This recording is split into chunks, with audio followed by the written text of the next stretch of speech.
This is Luke Paulson, the Catholic Conservative, and welcome to the news of the week for February 17th, 2024. And if you enjoy these videos, do not forget to like, comment, and most importantly, subscribe for more. Brandon's Shrinkflation. Joe Biden was not allowed to go to the pre-game interview before the Super Bowl.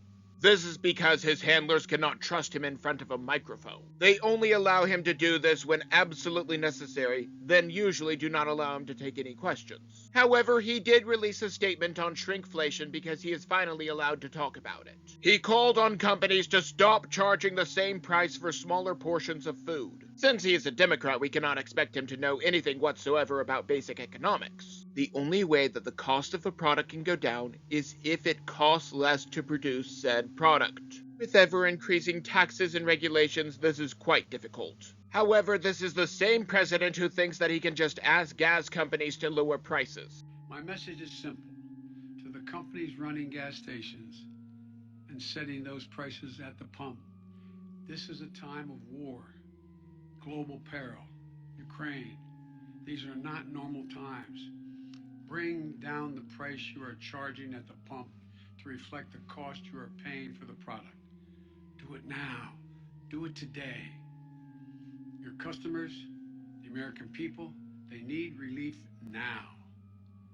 Private industry is not to blame, but reckless spending and the Federal Reserve caused this. The Black National Anthem. To my knowledge, there is no Asian national anthem. There is no Latino national anthem. There is no white national anthem. There is only the national anthem and the Black National Anthem, both of which were sung at the Super Bowl. While Reba McEntire belted out a beautiful rendition of the national anthem to cheers and applause, the Black National Anthem was treated to boos. While we need to consider the political makeup of those who would go to a Super Bowl game, the fact that this abomination of a song got booed gives me gladness. Normally, I would not want to diminish any artist. However, since this song is all about creating divisions among us through blatant anti-whiteism, I honestly do not care. The Catholic Chief. Of those who watched this game, even die-hard fans said that it was not a very good game and that both teams were terrible. So-called conspiracy theorists have been predicting that the Chiefs would win so that Taylor Swift would have more exposure. They won, and now she has more exposure to endorse Joe Biden.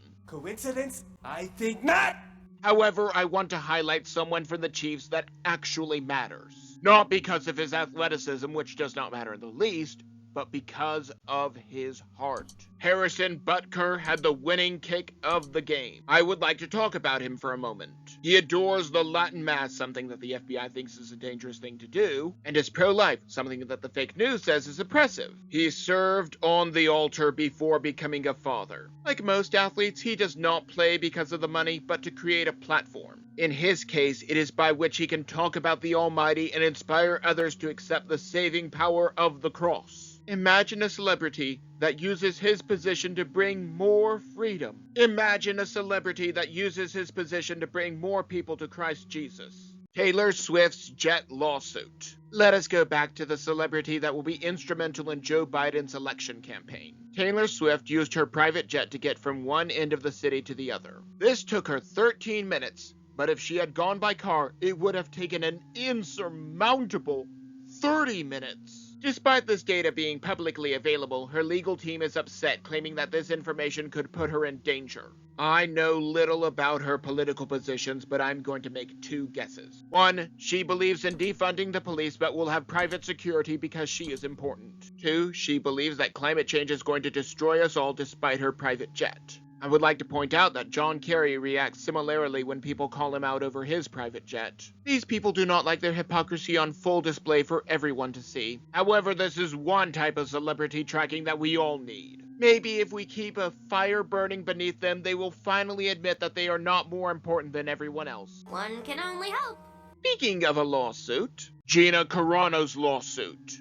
Gina Corano was very popular on The Mandalorian, just like Roseanne Barr was on her own show. While Carano's character was not killed off, she was written out of the show. Corano is suing Disney over her wrongful termination, and Elon Musk has come out to support her. While I could not find the original tweet because I do not care to follow these people like a lovesick puppy, I found a few other tweets of hers that shows that she values liberty and freedom over big government. I was not aware that these actors signed a contract stating what they were and were not allowed to post online. I am not a lawyer, nor do I identify as a lawyer. However, Corano would have to prove that her contract was broken over this. She may be able to do that, but Disney has a lot of big lawyers. Whether they can afford these big lawyers after all of their repeated flops or not is another issue. Maybe I'm just blowing smoke. Maybe I'm completely off my rocker, but that is just my opinion. And do not forget to like, comment, and most importantly, subscribe for more.